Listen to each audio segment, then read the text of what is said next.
This video looks at convict labour, so very much unfree labour. It's something that you may think you're familiar with from previous studies in Australian history, but here in this subject I want to put it into its global context, and I think that may be something new for you. And here's the plan. We're going to look at the Australian experience of convict labour very briefly, because we need to throw off the shackles of Australian exceptionalism when looking at convict labour and look at it in a global context. Here are those key questions again, and here's that list of further reading. Some of the items are a little old because this was a key topic around the time of the Australian bicentenary, and that was back in 1988. But it produced a lot of good work and an analysis of the significance of convict labour in the creation of Australia. The tables are important as they show you just how significant convicts and ex-convicts were in the Australian workforce as the colonies were established. And that first column, the proportion of the workforce which was male, is an indication of that as well. Like the transatlantic slave trade, convict transportation had a gender bias. The colony of New South Wales benefited from the transportation of convicts in its early period. They had access to a workforce that could be deployed at the state's will, and that was composed largely of young, fit men. And those men often had skills as well. The system also worked in the early period for Britain, and transportation is an effective way for a state to deal with its criminals. It gets rid of them completely. There is no risk of recidivism because the criminals are gone. In addition, that risk of transportation of being taken away from everyone and everything that you know and being put at the state's disposal in a strange and foreign land is a terrifying prospect, and one that may scare potential criminals away from committing crimes. It also had the advantage of being cheap.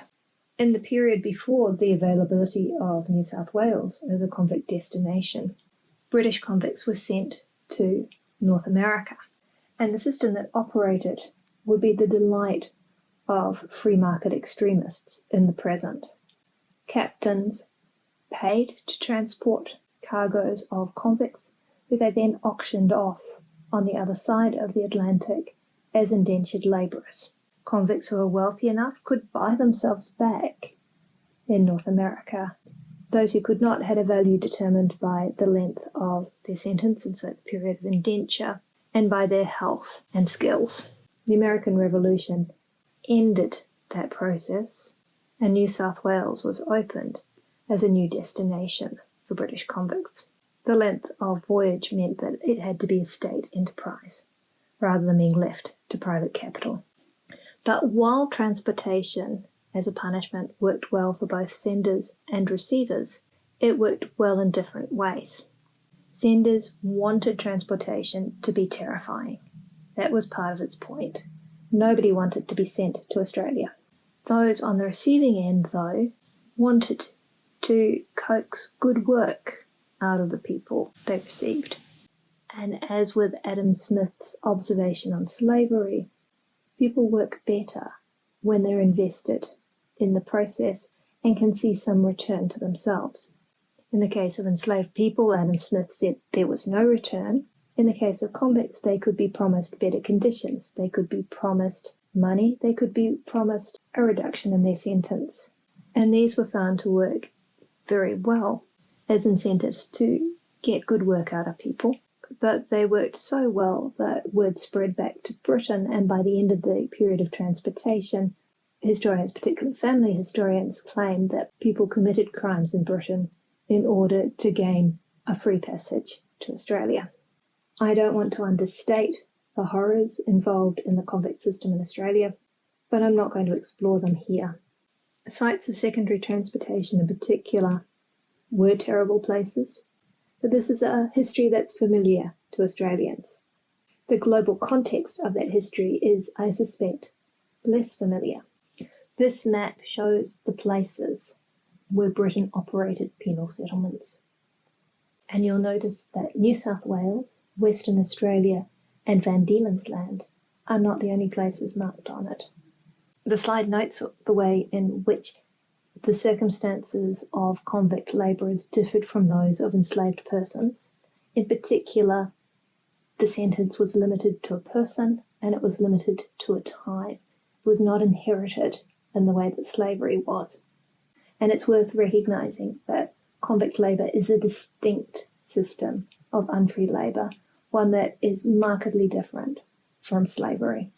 But I want to move on from that observation to examining convict labour in a global context. The British system of penal transportation was not the most significant one. Russia had the most significant convict transportation system in the world, and it ran from the late 16th century. Britain's is significant, it affects many, many lives, but it's not the only one, and it's not even the biggest one. In Russia's system, you can see the same problem that other states faced, that capital and corporal punishment is relatively easy to administer. Imprisonment is not. Transportation is much easier, and Russia had access to Siberia as a destination for convicts. While the extent of Russian transportation may come as a surprise, I'll show you figures in a moment, it may still have some familiarity to you in the Gulag system, which was used in Soviet Russia to punish political opponents of the state, as well as criminals. That people were sent to Siberia to labour in places with extreme conditions and very remote from the centres of Russian population. And it's infamous as a way in which the Soviet state punished political opponents. Convict transportation happened to non-Europeans as well, at times imposed by European empires. Within Asia, the British Empire used convict transportation, particularly in its management of India, and destinations for convicts were found in Southeast Asia relatively easily because there were recognisable slots within societies there for convict labourers to fit into and to become part of those societies. And their labour was valuable in the building of colonies in those regions, and their labour was valuable to the British administration in those regions. And here's some of that excellent work from 1988. This table shows you how many people were involved in each transportation network. You can see the period it operated, the origin of convicts, their destination, and how many were present in those places in particular years. It's worth looking at the empires that participated in this way of managing criminals, and that flow column is quite startling in terms of who participated the most. And here's a graphical representation of that data, although it omits the Russian experience. All the same, you can see the participation of the French, Spanish, and Portuguese empires, as well as the British. And here is a summary of that, giving you a sense of just how many people were sent around the world as convict labourers. It's extraordinary. And that labour was important to those colonies. In Australia, the sites of colonial Sydney that still exist are generally sites built by convicts, and often they're sites designed by a particular convict, Francis Greenaway. The list on the slide is certainly not exhaustive. It's enough to give a sense of the imprint of convict labour on the infrastructure of central Sydney. And convict-built infrastructure in the form of roads, bridges, earthworks, and buildings is visible in other parts of Australia as well. Convicts were sent to Van Diemen's Land, now Tasmania. They were sent to Western Australia, now Western Australia, and they were sent to New South Wales, which is New South Wales as we know it in the present, but in that period included much more of the Australian continent, including the regions we now call Queensland. While Queensland doesn't feature in records of convict transportation because it wasn't established when convict transportation was occurring, Brisbane in particular has certainly benefited from the work of convict labourers. And it's not just Australia. The image on the slide is from Singapore. Singapore has convict-built buildings and infrastructure, so do a wide range of places in places outside the British Empire. So Noumea, the capital of Kanaki, New Caledonia, is built on land reclaimed from the sea by convicts, and convicts there were also used to build roads, string telegraph wires, and undertake forestry and mining. On Gibraltar, convicts built the breakwater and the massive underground fort.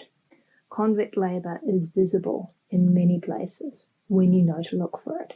But it ended, and I'm bringing this to a close quickly because we have an expert who's going to speak to us about indentured labour, and I want to leave you time to engage with that video.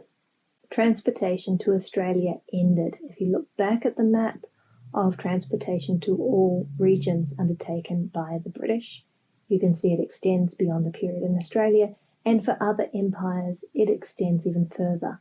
The Russian Empire was still transporting convicts to the gulags in Siberia in the 20th century. But that push and pull between sender and receiver with convict labour makes the network unsustainable. Within Asia, after the Indian so-called mutiny in 1859, convicts become less fashionable as a labour source. They'd already done brilliant work in various places, including Singapore. After the mutiny, the risk of getting militarily trained, angry young men meant that that labour source was no longer worth tapping into. In the Australian case, there were various arguments put forward against transportation to the Australian colonies, and the argument was had in Britain. There was a committee, the Molesworth Committee, which discussed, often in moral terms, what should happen with transportation, and it was drawn to a close for various reasons. The Australian colonies were keen to see it end because they feared that the presence of convicts deterred free settlers, that people might not come of their own will to the Australian colonies if they knew they'd been mixing with people who'd been sent there as criminals. And the moral discussion about the transportation of convicts linked it to discussions of slavery. The British Empire had made it illegal in 1807 to trade in enslaved people, and the Slavery Abolition Act of 1833 had ended slavery across most of the empire. That link between the treatment of convicts and the treatment of enslaved people made it harder to justify transportation. The last convict voyage arrived in New South Wales in 1850, where it arrived in Moreton Bay. Remember, the boundaries of New South Wales have shrunk significantly since then. The last convict voyage to arrive in an Australian port arrived in Fremantle in 1868, and that's what the artwork refers to. It's a list of the names of some of the people and details of their lives and their sentences to be found in a Fremantle hotel. I've included it here because I'm hoping that the list of names gives you a sense of how many individuals were caught up in this process. Again, it's that balance between a bird's eye view in this subject and maps showing transportation around the world and the sense that this happened to people, to individuals. This particular voyage was also significant because it carried Fenians, Irish people who were convicted for their political beliefs and actions. And of the 280 convicts on board that last transportation ship to arrive in Western Australia, 62 of them were Irish Fenians who can be seen as political prisoners. This is a form of unfree labour that Australia has benefited for, and that forms an important part of Australian history.